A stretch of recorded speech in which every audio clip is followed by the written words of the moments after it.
Diretamente dos Estúdios Fã, em São Paulo, oi, eu sou o Thales e esse é mais um episódio de Mar de Amor, uma conversinha sobre as poesias da vida. E aí, jovens, como é que vocês estão? Tudo bem? Eu tô bem, obrigado por perguntar. Tô levemente preocupado com o barulho que meu joelho está fazendo depois de uma partida de futebol de qualidade duvidosa. A idade chega. A idade chega. O tempo é implacável. Mas tudo massa, vamos falar de coisa boa. Hoje é dia de um episódio e de um assunto que eu tenho certeza vai te fazer querer comprar um machado, e não só comprar, como afiar um machado, caso você já não tenha um machado, caso o seu machado não esteja afiado, tá bom? Eu te prometo, então vem comigo, solta a vinheta aí e vambora.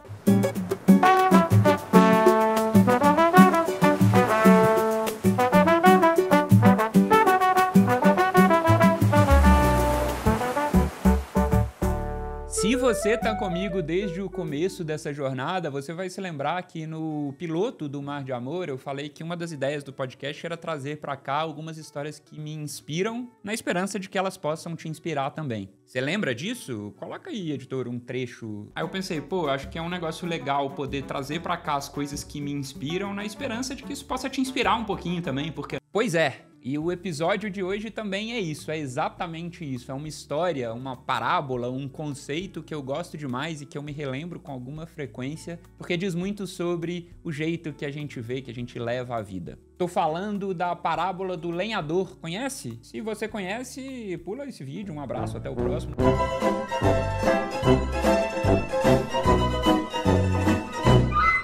Fica aqui comigo, porque você nunca me ouviu falando disso, até porque é a primeira vez que eu falo disso, então ninguém nunca me ouviu falando disso, a não ser minhas vozes interiores. E se você não ouviu, continua também, porque é massa, eu tenho certeza que você vai gostar. Estou animado. O rolê é o seguinte, conta-se que há muito tempo rolava uma competição de lenhadores. Essa era a grande competição, era a Copa Libertadores deles. Uma Copa Libertadores de lenhadores, onde lenhadores se degladiavam em busca do título, lenhadores equatorianos se vangloriando da altitude, lenhadores argentinos catimbando. Se você conhece a Libertadores, você sabe do que eu tô falando. Fato é que chegaram à final dessa Copa Libertadores dois lenhadores de perfis muito distintos. O primeiro, um lenhador jovem, cheio de energia, fortão, e o segundo, um lenhador já mais experiente, cabelos ralos, o peso da idade sob os ombros dele, que coisa linda. Esses dois lenhadores, cujo nome não temos, mas podemos batizar, como é que a gente vai chamar, Gui? Sugere aí dois nomes aí pros lenhadores. Asterix e Obelix, sendo que Asterix é o mais jovem, certo?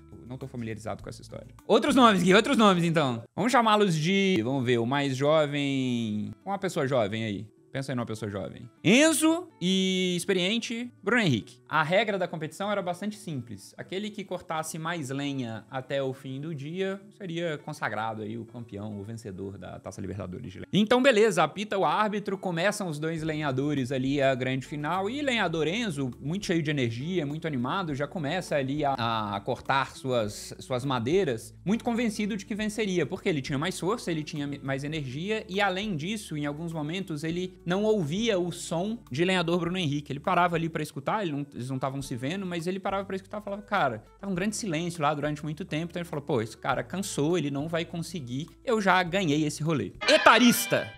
Assim o dia se passou, com eles cortando madeira e jovem lenhador muito confiante de que ele venceria, ficaram ali os dois cortando madeira durante a tarde, a noite, até que apitou o árbitro e eles foram ali pra contagem. E aí, quando eles colocaram ali os resultados lado a lado, adivinha o que aconteceu? Jovem lenhador venceu, fim da história. Mentira, viu? Mentira. O lenhador mais experiente venceu. E ele não só venceu, como ele venceu por uma diferença muito grande, uma margem muito grande de gols. Tinha cortado bem mais lenha que jovem lenhador. E aí nosso Enzo, incrédulo, foi bater um papo com ele, foi tentar entender, falou, pô, como assim, mano? Eu tenho muito mais força, muito mais energia que você, tô ralando aqui há 12 horas cortando lenha. Inclusive, em alguns momentos eu via que você tava descansando, que você tava dormindo, eu nem te ouvia cortar lenha. Como é que você cortou muito mais do que eu? E aí nosso lenhador mais experiente disse, cara, eu não tava parando só pra descansar, eu tava parando também pra afiar o meu machado. Com o meu machado afiado eu consigo ser muito mais eficiente e cortar lenha com muito menos esforço. Cara de conteúdo pra você pensar nessa mensagem.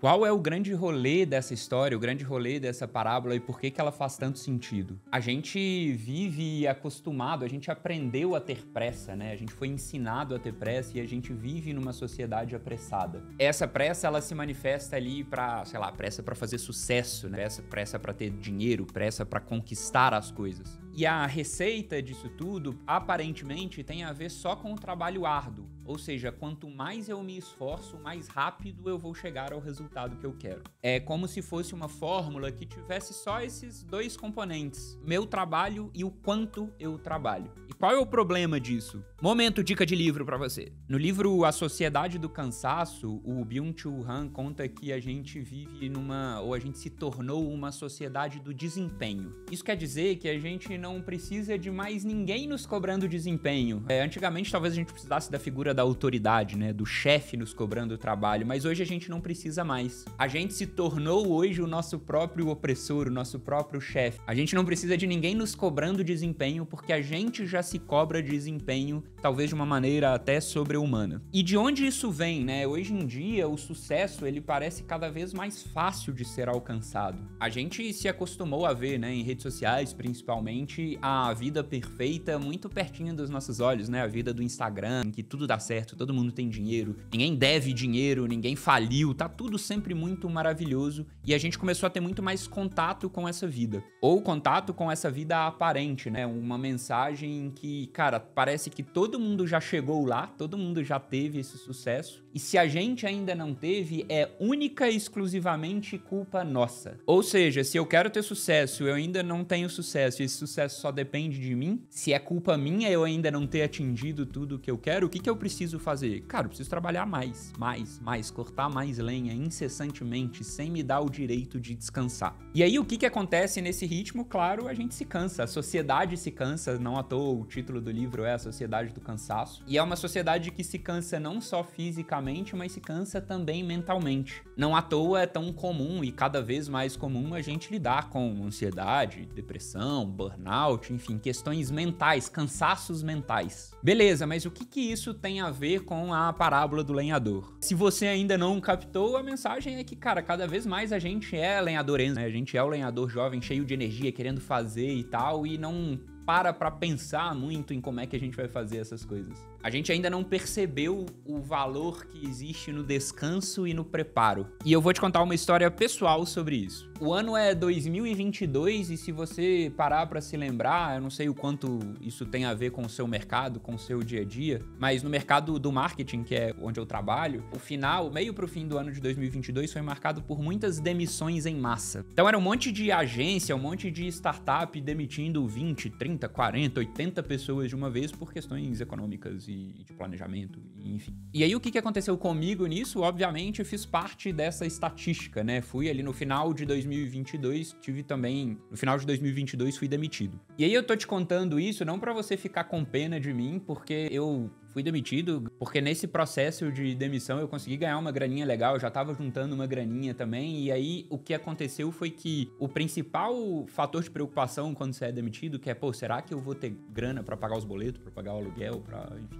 manter minha vida minimamente digna, não era um fator de preocupação pra mim, porque felizmente eu tinha o privilégio de ter uma graninha guardada ali que me permitia pensar um pouquinho num médio prazo. O que aconteceu comigo a partir daí foi o seguinte, eu passei o ano novo ali de boas, né, beleza, demitido e tal, leva um tempinho pra entender, mas ok, não temos grandes preocupações financeiras. Mas quando o ano útil começou, ou seja, passou ali aquele comecinho de janeiro, que você já começa a pensar em trabalho de novo, eu comecei a ficar meio sem chão. Eu percebi que foi a primeira vez, desde a época em que eu comecei a estagiar, né, que eu não tinha trabalho. Isso foi bastante estranho, assim, porque foi como se, na minha cabeça, sem o trabalho corporativo ao qual eu estava acostumado, o meu dia perdesse o sentido. Tinha um gap de tempo ali, muito tempo à toa, e o fato de eu não ter um trabalho para preencher parecia que a vida não fazia mais sentido. Eu simplesmente não sabia o que fazer com o meu tempo livre e eu achava que eu precisava preenchê-lo trabalhando. Então eu comecei, cara, sei lá, abrir o LinkedIn, mandar currículo para um monte de lugar e tal, meio desesperado. E assim, de novo, o desespero não era necessariamente financeiro. Era um desespero de eu não sei o que fazer com o meu tempo e eu preciso desocupá-lo com o trabalho corporativo, né? Então o desafio foi exatamente o que o Chu Han, aí, sei lá qual que é a pronúncia, falou no Sociedade do Cansaço. Por eu ter ali, eu ser o meu próprio opressor, eu comecei a me culpar por ter tempo livre. Ter tempo livre significava que eu era, sei lá, incompetente ou preguiçoso, eu não mereço descansar. Eu tenho que ocupar esse tempo com mais e mais e mais trabalho. Foram necessárias algumas sessões de terapia para eu entender o que o rolê era um pouquinho mais profundo e era uma verdade na minha relação comigo mesmo que é, cara, eu não sabia descansar. Não estava acostumado, não tinha aprendido. Se a gente tem a fórmula de que o sucesso é necessariamente mais e mais e mais trabalho, o descanso pode ser entendido como um impeditivo, né? Um obstáculo. Tipo aquele rolê do trabalho enquanto eles dormem, sabe? Dormir pra quê? Vai trabalhar mais, vai fazer mais, porque quanto mais você fizer, mais rápido o seu sucesso vem. Vamos voltar para a nossa história do lenhador, mas primeiro, grandes notícias que você precisa saber para se manter atualizado ou atualizada.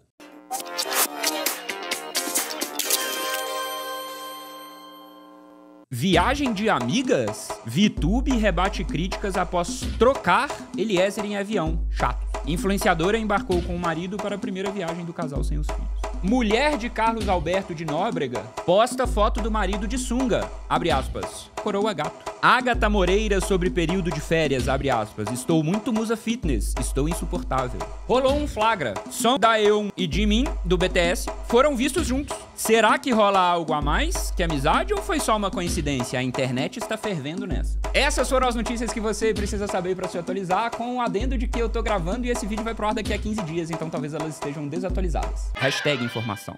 Lenhador experiente parava para afiar o machado. Ele não estava parando só para descansar, mas o descanso dele era também o afiar o machado, e esse é o grande símbolo, essa é a grande imagem aqui. O que significa esse machado sendo afiado? Significa ele se preparando, né? Ele se preparando com calma e com inteligência para a ação que ele precisa tomar. No nosso caso aqui, trazendo para nossa realidade, esse afiar o machado é o nosso cuidado, né? Como é que a gente se cuida? Cada um vai afiar o seu machado do jeito que quiser, mas isso pode ser cuidar da nossa saúde mental, cuidar da nossa saúde física, cuidar da nossa grana, sei lá, do nosso sono, da nossa alimentação, tudo o que nos ajuda a estar um pouco mais preparado para os desafios que vem por aí, né, para as nossas finais de Libertadores. Então a ideia dessa parábola e como ela se traduz hoje para a nossa sociedade é um pouco essa, assim, é uma reflexão sobre essa necessidade que a gente tem como lenhador jovem de trabalhar incessantemente, trabalhar sem nos dar o direito à pausa, ao respiro e ao preparo. É assim que a gente é ensinado e são essas cada vez mais as histórias de sucesso que nos chegam, né? Histórias quase românticas de caminho do sucesso sendo pavimentado com apenas o esforço e o suor. Como então se o nosso sucesso dependesse unicamente da nossa capacidade de performar mais, mais e mais como uma máquina sem nos dar direito ao descanso. Acho que o mais importante disso é que essa fórmula, caso a gente não alcance o sucesso que a gente quer, é uma armadilha muito grande pra gente se culpar e se julgar cada vez mais, né? Se eu não consegui, foi porque eu não fui bom o suficiente, então eu preciso melhorar. Então, se eu trabalhei 20 horas ontem, amanhã eu preciso trabalhar 22, 23, 24 e dane-se o sono, a alimentação, todas as outras coisas da vida. A grande preocupação, além dessa armadilha de culpa, é a gente ignorar outros fatores que são muito atuantes também no nosso caminho pro sucesso, seja ele que sucesso for, né? De que sucesso a gente tá falando aqui. Mas existem outros fatores que impactam, é claro que sim. Então, fatores desde, sei lá, a situação econômica do nosso país até a situação econômica da nossa família, assim, como é que foi a nossa criação, o quanto a gente teve acesso a um lar que nos deu condições legais de vida, ou coisas como nossa cor, nosso gênero, tudo isso impacta, né, em como é que a gente é percebido, no salário que a gente ganha, enfim, pessoas que a gente conhece, nossa idade, tem muita coisa que afeta essa trilha rumo ao sucesso, e reduzir isso ou minimizar isso a simplesmente, cara, você só não chegou lá porque você precisa se esforçar mais, é uma armadilha pra uma culpa forte, né? Então é com isso que a gente tem que se preocupar aqui nessa história. No final, voltando pra nossa parábola, a gente trabalha, a gente não quer se cansar, a gente se cansa e se culpa por se cansar, a gente não se dá tempo pra afiar o machado, mas ainda assim a gente espera que o nosso machado esteja constantemente afiado. Ou seja, uma pequena loucura o que está acontecendo, e se a gente parar pra pensar, vai ver que tem alguma coisa nessa fórmula que não tá funcionando. O que o lenhador experiente tá nos passando nessa parábola é, de fato, a importância do preparo. É muito importante dizer que ele ganha essa final. É ele quem trabalha melhor, é ele quem faz mais coisa no fim das contas. Mas ele não tá encarando essas tarefas sem pensar. Ele não tá só mergulhando nela de cabeça e colocando só o esforço físico. Ele tá parando pra se equilibrar, parando pra descansar, parando pra preparar e entendendo que quanto melhor ele cultivar e quanto melhor ele afiar esse machado, mais forte o trabalho dele vai ser, mais ele vai trabalhar e mais ele vai conseguir entregar. O fato da gente entender que o nosso preparo pra vida está também no descanso e no equilíbrio é uma reflexão interessante, assim. Talvez seja a pessoa mais descansada é aquela que vai conseguir trabalhar melhor. E o jeito que a gente olha pro nosso descanso diz muito sobre a nossa relação com a gente mesmo, né? No meu caso, eu demorei a naturalizar o fato de que eu precisava descansar ou precisava me preparar melhor pras coisas. Eu me cobrava de, cara, máquina de performance tem que fazer mais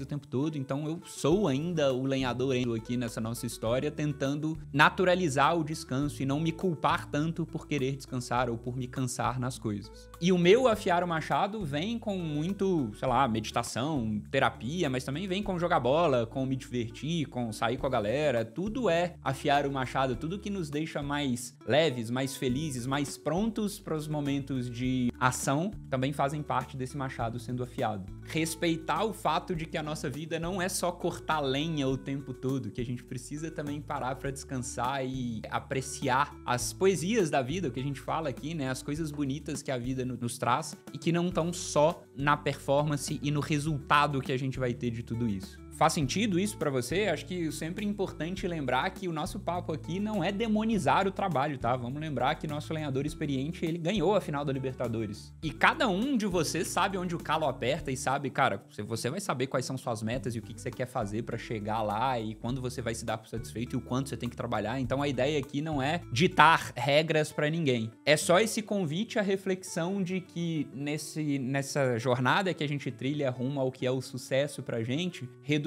isso unicamente o tanto que eu preciso me dedicar fisicamente, o esforço que eu preciso fazer, é simplificar demais. E é talvez perder um pouquinho da poesia da vida, né? A poesia da vida, ela tá também no preparo, ela tá também no descanso, ela tá também naqueles momentos em que a gente tá fazendo sem necessariamente ter que ter um resultado ou gerar um resultado pra alguém. Antes da gente fechar, eu quero só compartilhar com vocês o que eu falei lá no começo, né? De algumas coisas que me marcam tanto e que são tão importantes ou tão significativas pra mim, que eu levo pra minha vida. Essa parábola é uma delas e foi tão forte pra mim a primeira vez que eu comecei a refletir sobre isso, que eu fiz uma tatuagem sobre isso e eu vou me despir aqui pra que você possa ver. É no braço. Dá pra ver daqui? Será? Se não der, eu vou narrar também. Mas temos aqui um lenhador afiando o seu machadinho de boas, tranquilamente, com os dizeres sem pressa e sem pausa. Então, uma lembrança de, cara, como são importantes esses momentos de preparo e como são importantes a gente se lembrar no meio desse momento que esse descanso, ele é merecido. Esse descanso vai também nos ajudar a alcançar os nossos objetivos. Então,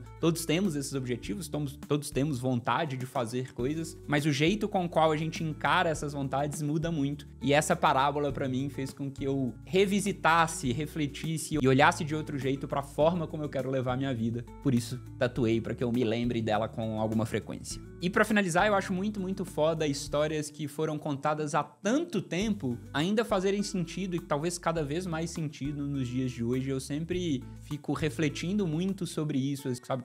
Histórias de 500, 600, 700, 1000 anos atrás que caem e servem hoje como se fossem uma luva e talvez cada vez mais. Essa foi uma motivação de trazer essa história pra cá e pensar em como ela ainda faz sentido nos dias de hoje, mesmo tendo sido contada há tanto tempo. Então é isso, jovens. Vou me despedindo. Espero mais uma vez que esse episódio tenha feito sentido pra você. Espero que você tenha entendido o convite ou a reflexão que tá nessa parábola aí do lenhador. E espero que você possa agora dar uma olhada para o seu machadão e ver o quão afiado ele está. Valorizar o descanso, valorizar o preparo, valorizar o equilíbrio entre descansar e agir é também parte muito importante para que a gente possa viver a vida com mais leveza, para que a gente possa aproveitar as poesias da vida, tá bom? Então, um abraço, espero que você tenha curtido e até o próximo episódio. Valeu!